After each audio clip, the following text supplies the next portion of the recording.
Спортсмен из Кыргызстана Джоламан Шаршенбеков вышел в финал международного турнира по спортивной борьбе в Украине. Он выступал 27 февраля в турнире по греко-римской борьбе в весовой категории до 60 килограммов. Шаршенбеков победил алжирца Абдельджибара Джибари со счетом 6-2. В следующем поединке Дато Чхартишвили из Грузии был повержен со счетом 10-0.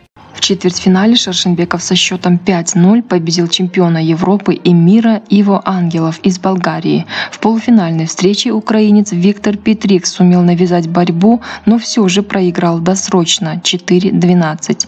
В финальной схватке Шаршенбеков 28 февраля будет бороться против иранца Али Реза Нежати.